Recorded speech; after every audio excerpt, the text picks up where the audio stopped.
and I am excited about you being here tonight. Hey, Mark, how you doing, man? I'm doing fine. Tell us your name. Mark Louden. All right, Mark, where are you originally from? I'm originally from the Hoosier state of Gary, Indiana. Gary. Man, look, can I tell you, I want to be honest. I know I'm on camera, but I was flying in Indianapolis, and someone was telling me, they was like, look, they was telling me the steak places, Elmo and all of that to eat in Indianapolis. But then it was telling me, man, don't go to Gary. How is Gary, really? Growing up, how was Gary? Well, growing up, Gary was where everybody from Chicago came to Gary to party. Okay. And then Gary at the time was the steel capital of the world. Okay. You had the major industries and everything else. Okay. But after 75 to 80s, it started going downwards. Okay. And then a lot of steel mills, we had 4 major steel mills there. Now we only have 1 in Gary. Oh, wow. So it was the steel mill capital and then in the country. And then all of a sudden, you had 4 major ones. Now you're only down to 1. Down to 1. How about you want to give a shout out? I'm giving everybody a time to shout out their high school. And I think you did some wrestling in high school. Caveman High School. All right. Caveman Warriors. All right. And so you graduate from high school. You graduate. You're graduating from high school. What did you do next? I went to St. Augustine College, and it was university now. I went to St. Augustine. How did you get from Gary, Indiana to St. Augustine? I was about to say St. Aug, but St. Augustine. Right. My math teacher, Lewis, came recruiting where my mother worked at and everything else, and they contacted me, said St. Aug want you to come there and everything else, and next thing you know, I get on the plane, I'm heading to North Carolina. That fast? That fast. Were you coming to wrestle or no wrestling? But just come to St. Aug. Just come to St. Aug. So how was that? How was that adjustment from Gary, Indiana, to Raleigh, North Carolina? It was a big adjustment. Okay, what was that like? It was like, because I'm used to flying out of Chicago, weekends being in Chicago. So I said, okay, Chicago, I'm thinking Raleigh, North Carolina is the capital. I'm thinking, okay, it's going to be a nice city and everything else. It was a shock when I walked off the plane. I had to walk. I had to walk on the ground. Oh, wait a minute. So even when you flew in, there was no tarpon when it came out. No, you out there on you getting off. I remember the movie I saw Clint Eastwood called Coogan's Bluff. Right. When he got out of the plane and he walked. That reminded you of. Right. I said, Lord, what in the world am I getting into? Now, what year was that, if you don't mind sharing? 1975. 1975. You find yourself here in Raleigh, North Carolina, and of course, Raleigh in 75 didn't look nothing like it looks today. No, everything closed up. I'm turning on TV set. 11 o'clock news come on. 11:30, it's going off. By 12 o'clock, everything on the major stage. You saw the flag, yes, and you heard the song. I heard the song, and I said, wait a minute. Back home, I had all major stations. So we turned, and then we had WGN, we had Spanish channels. So nothing really went off. Right. Here, everything went off, and I'm going, okay, what's going on? Right. And then restaurants closed. By 9 or 10. Yeah, everything was gone, and I'm going, okay, this supposed to be a capital. I'm saying, where's the food places? Because when we got hungry, I can remember going to get in the car, and we drive 30 minutes to Chicago, go get some shrimp, pizza. Right. We go to Greek Town and different things like. I'm thinking, no, it was just shut down city. Wow. So did you initially just finish at St. Augustine at that time, 4 years, 5 years later? I finished because I didn't think I was going to end up here. Because after the first year, I said, Lord, you're ready to go back. Yeah, because it was nothing. Okay. It was nothing. Everything shut down and stuff like that. And St. Aug or St. Augustine didn't look, I'm quite sure in 75, like it looks today either. Nah. Wow. So you finish, what happens next? I finished and I stayed here and I became a manager of a fast food place. But I didn't want to do that. I wanted to get in law enforcement, so I started applying, getting things. And then next thing I knew, a good friend who was like a father to me. Huey Olmstead, owner of the Magic Corner, became good friends and everything else. So he told me about the National Guard, and then I joined the North Carolina National Guard. North Carolina. So, did you ever desire to be in the National Guard? So No. it was almost like you know you want to be in law enforcement. I want to talk about that in a few minutes. But you all of a sudden now you join the National Guard, the Army National Guard. So what was that like? That was, I never thought, because I could have went ROTC if I knew I was going to do that when I was in school, but I didn't. I never thought. I said, well, I needed something to keep a little bit of money in my pocket, so I just joined the National Guard just to have some money in my pocket and stuff. And that was it. That was it. But what was it? So what was your MOS? Beginning with 76 Papa was warehouse, in the warehouse. Okay. Supply. So supply, you learning different things like that. You stay in the Guard. So how long did you stay in the Guard? What did you do your 4 years and that was it? No, I ended up going 34 years in the National Guard. Wait a minute now. You join something that you have never even thought about joining. You get in and you actually stay. So that's retirement. Right. 34 years in the National Guard. So you started off at, I'm assuming E1 or E3 PFC. probably. PFC. And then you what did you retire as? Chief Warrant Officer 4. Chief Warrant Officer 4. Wow.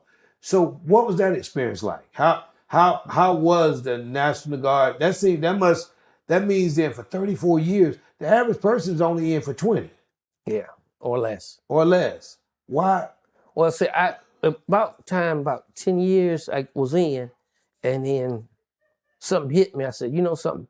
Because I enlisted, I said, well, let me become an officer. Because I said, they need to pay me for my knowledge. Right. So that's when I became a warrant officer. So and because you already had the 4-year degree. I had a 4-year degree and everything else. Now you could go apply to be a chief warrant officer. And I switched my MOS from supply to personnel. Because most warrant officers are pilots. Right. Or they can be administrator. Right, administrator or other field. Okay. And during that time, I took the warrant officer exam. And like you said, most of them are pilots. And when I did my exam, the doctor looked at me and he goes, okay, you're good for flight school. I go, flight school. He goes, yeah, you good for flight school. You got everything for that. Right. I said, no, I'm not going to flight school. and so they was ready to put me in flight school. Okay. And I said, no, I'm going to be something else, personnel. He said, well, you good. And I could have got wavered because the general at the time, he knew me. If I wanted to really go to flight school, you could have gone. I could have gone. But that's not where you were trying to go. I was not trying to go to flight school. I was not. So you then, once you become a warrant officer, you're personnel pretty much the entire rest of the time. Yeah, it could have changed, but yeah, I was personnel. And personnel, it encompassed a lot of things that people didn't know. I'm responsible for my big assignment was 2 times. My big assignment was after 9/11, the mobilized National Guard to the airport and everything else. So I was responsible. I was in the headquarters of all the people in the airport, knowing where they were at, MOSs and different things like that. So I was in the headquarters, one of the main people there. To make it happen. So what would you tell somebody today, a young person or whomever, about joining maybe the National Guard, Reserve, or whatever? What would that? I tell you, like somebody told me when I was in, the National Guard is the best part-time job you could have with full-time benefits. Absolutely. And what I tell people is that, yes, you get a little bit of money, but when you reach 20 years, or like I stayed the whole thing, 60, when you retire, you got a retirement, plus you got medical, dental, and lots of other things. Wow. And as I was going through the Guard, I see my pay go up, and I got to the point one time I said, I'm gonna make more money from the National Guard than I would with my retirement from a full-time job. Oh, wow. And that's what happened. Because So- at the end, Mhm. you don't see it till what, 60? Yeah, to 60. But then when you turn 60, Oh, yeah. Hmm. if you retire, And you got your points and you do what you need to do and you up in rank, sort and of. you were there 34 years, Mhm. the highest warrant officer in there is a 5. Am I correct? Correct. So you were on the way to be a 5. Yes. Yeah. They had told me, said, you can come back and get your 5, but I made a promise to myself that at 60 I was going to get out. And between my diplomas and everything, I got out at 59 and 10 months. I had like 6 or something because of my diploma, so I could get out So early. what kind of deployments did you have? I went overseas, Afghanistan, Kuwait, and different things like that. How was that for you? And as we talk about applying the word, how was that about when you overseas? How real is that about you better know God for yourself? Oh, it's real because people overseas, like I said, I was in Kuwait and everything, and they believe in Mecca and stuff like this. Right. And they was totally religious and everything else. So you can see, and knowing God and reading the Bible about the Holy Land, and you listen to these people and what they do want to go to Jerusalem and stuff like this. Right. It makes you appreciate that if you had a chance. Because one time I thought but he was going to send me a mission to Jordan. Okay. And I was going to look forward to that because I said, okay. Make the Bible really make sense. Make it sense. Right. And with the military, I also went to France, Italy, Spain.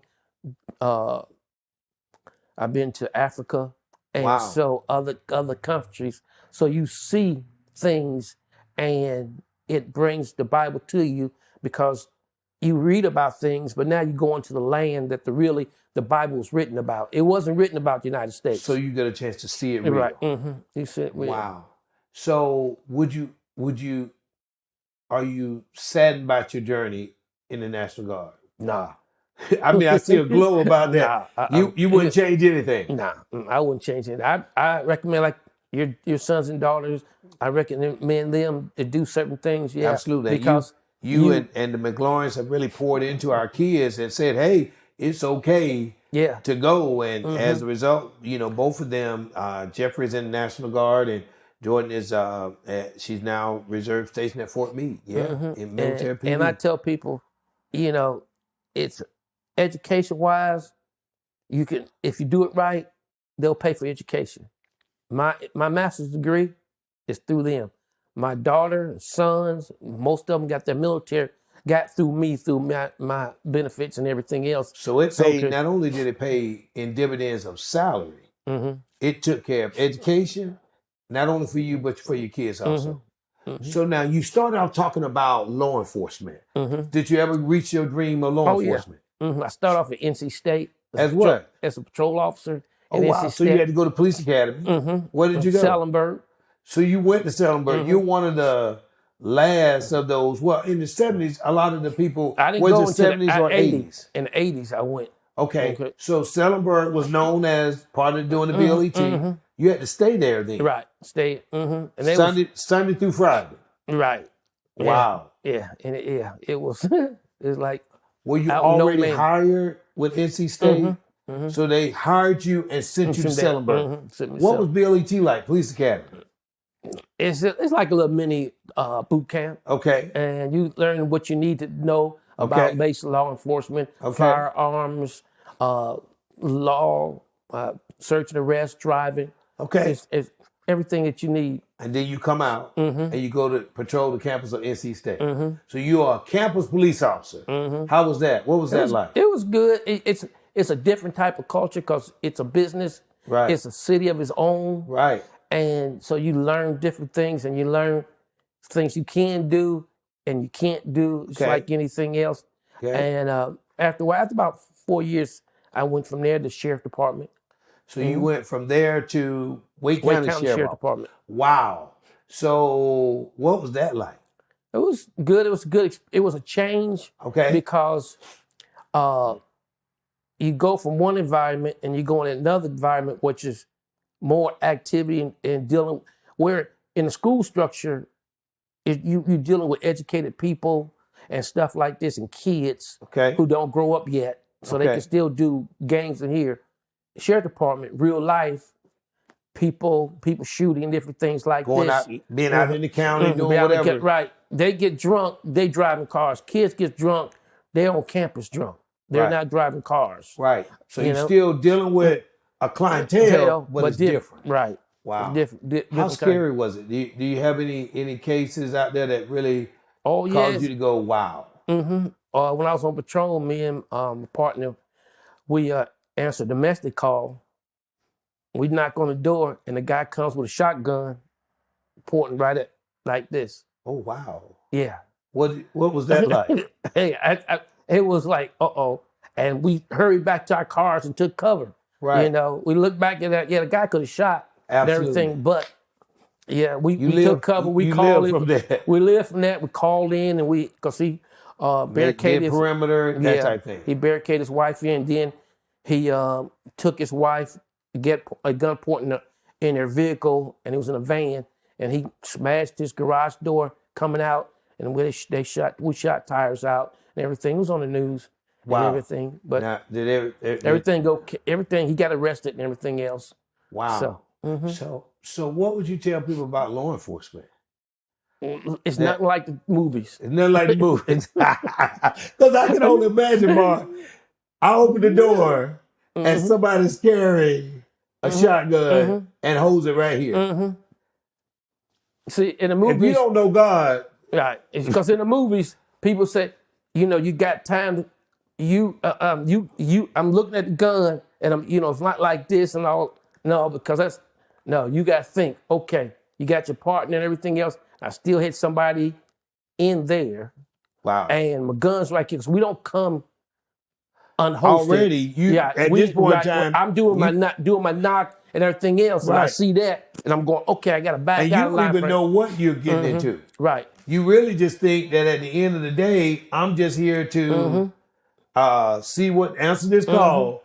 And now all of a sudden, he pulls that shotgun. Right. And you hear somebody in the background, shoot him, shoot him, shoot him. And I'm going, okay, my man ain't shoot. I'm trying to get out of the way because, he's already got, Right. the gun on me. So Right. for me to shoot him, it means I got to come out. And if he sees that, he's going to shoot me. So, it's like, no. Sometimes retreat is It's good. the best thing. So how long did you do law enforcement? Oh, I did 30 years in there. Wait a minute. So you telling me? While I was doing National Guard, because that's weekend, I was in law enforcement. So I retired from law enforcement in 2012, but I stayed in National Guard because I wanted my goal was when it was time for me to retire from the Guard, I started getting my money from retirement. And when I retired from the Sheriff Department, I could start my money. So I stayed 5 more years to get that. So that way. So you 34 years in the National Guard, 30 years from the sheriff office. Law enforcement, 28 years in sheriff, but because my last year, my last deployment, I had retired from the sheriff department. So while I was employed, I was getting retirement and then retirement pay from my retirement, plus I was getting my active duty pay from military. And with that, was like I'll tell people, if you learn how to do things right, I was able to pay off my house with my last deployment. Because Mark, when you just said something that I don't know if people even know, when you're deployed, is your time stopping at the sheriff office? No, because I was deployed while I was at the sheriff office 3 times. So, okay. So my first initial... What was the longest probably away? 2 years. So 2 years, you're away from the sheriff office. Right. But your time is not stopping. No, because when you come back, as long as you have an honorable discharge from 214, they have to give you credit for those 2 years. Wait a minute. So you trying to tell me that you may have had, 3 years in the Wake County Sheriff Office. You get activated full time for active duty. You're gone for 2 years. And you those 3, you was at 3, you still at 5 now. Yeah, you still getting credit because when you come Wow. to 214, so yeah, so it worked out for me because I was about my last 10 years seemed like I was going every So you 3 or didn't 4 get so years. you didn't get penalized. No, you didn't get penalized. It really helped. Yeah, it really helped. And the law is that they supposed to, when you go, if they supposed to do raises, if it was a raise that they supposed to have raised you also, give you a raise. Even when you're away. When you're away. It's certain regulations that whoever you work for, private or whatever, they have to provide by because you were mobilized in defense of this nation. Wow. So really, it is to your advantage if they activate you. Yes. You're not losing. No, I'm not losing. Because it's the only thing, if you leave a job for 2 or 3 years, it would be almost like everything stops. But you saying it doesn't stop, you just keep moving forward. Right. And in my situation, in some companies had it, if there was a difference in pay from your salary for the military and the difference, they will make the difference up. So, and it went by your base pay. So if my base pay, let's say my base pay was $2,000, but my regular pay was $3,000. Then the county, in case of county, they paid the difference each. When you came back, they give you a check for that difference. So you're trying to tell me that there really was your base pay could have been less than what your pay from the sheriff office. Mm-hmm. When you get back, they got to make up the difference. Yeah, that's what they did. Those 24 months. Mm-hmm. Just if it was $1,000, that's $24,000. Mm-hmm. Oh yeah. So as we're talking about, and we draw this to a conclusion, and we think about the big picture.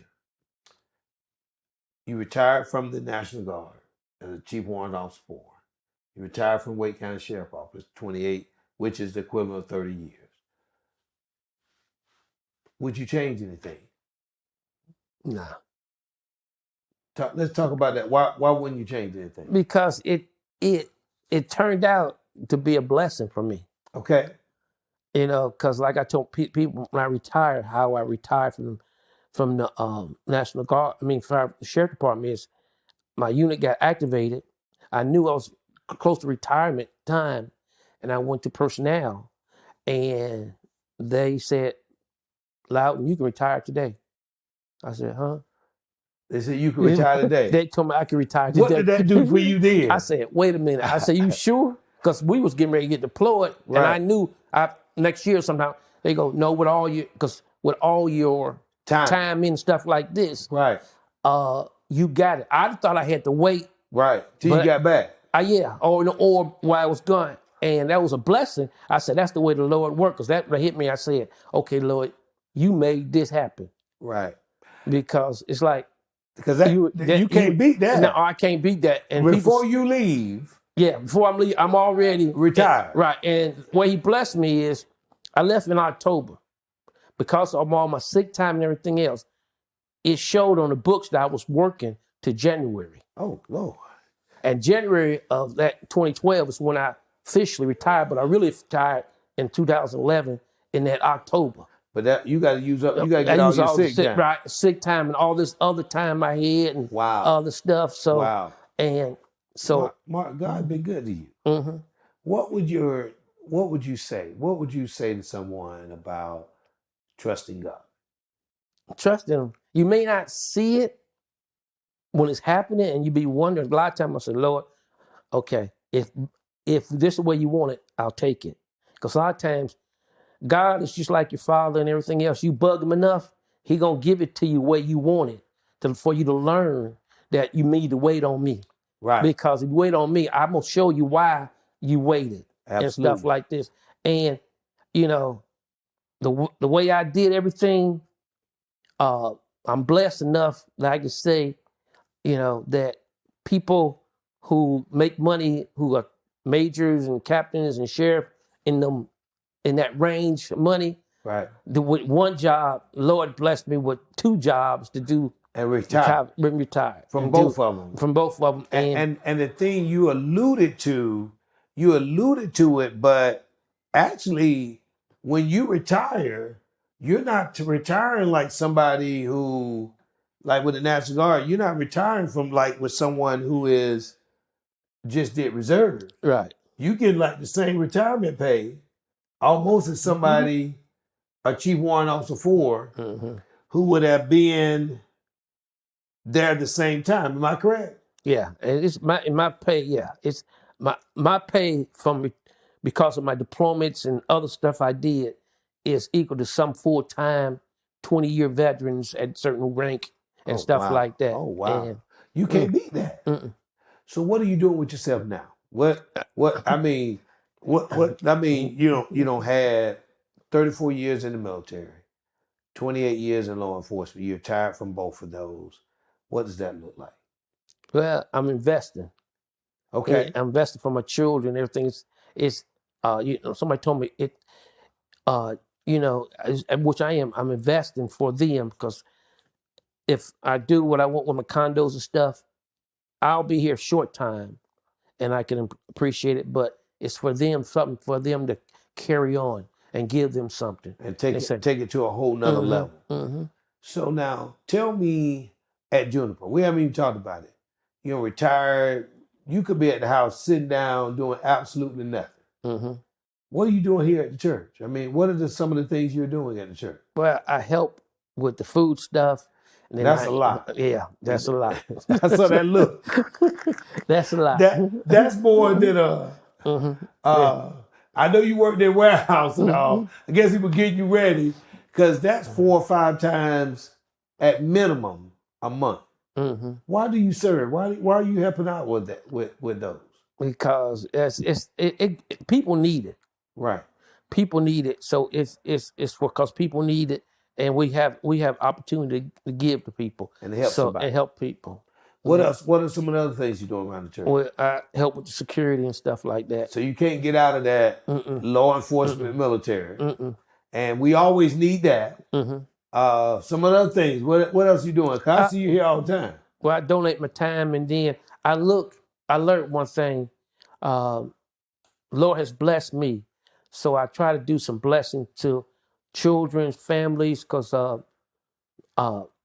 I give away tickets to different things, events and stuff. Yeah, I may have been a recipient of 1 or 2 of those things. Let's not tell we're on the camera now.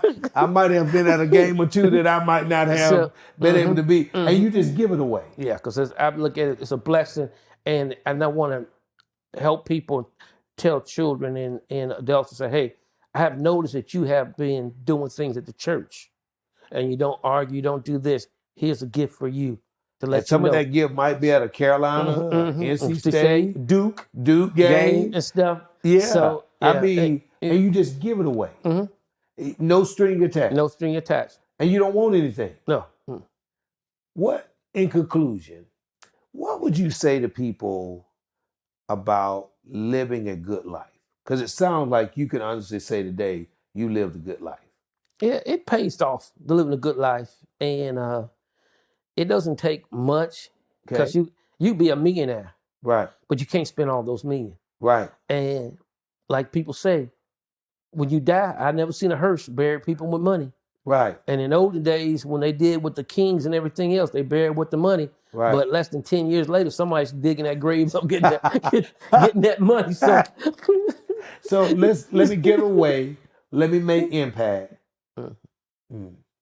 So any last things that you want to say to someone that was listening tonight that maybe just starting off, what would you tell them about a career? Well, career is, when I was law enforcement, I looked at my job as a war. Career is a war. And with a war, you don't have to win every battle to win the war. Wow. You can lose every battle and still win the war. Wow. So the key is win the war. For me, was retirement. Right. In law enforcement, you've been in there, and everything is military. You don't win every war. You don't win. If that battle is not going to help you to retire, don't worry about it. Right. If you just do what they tell you to do, it's not. But just trying to win the war. In the war, because at the end, the war is you retired, and guess what? You're gonna get a monthly payment every month. It doesn't matter who's the chief, who's the boss, who's the president, everything else. If hey, you got your money, and you got what you need. So, Hey, I asked you that earlier. Would you take anything for your journey? And you said no. Wow. Well, you all, it's been a blessing. Man, we've talked to Mark about being in the National Guard for 34 years, 28 years in law enforcement. And if you look at him, he's living his best life and going from there. Well, it's been good being with you tonight. Look forward to seeing you next time. To God be the glory.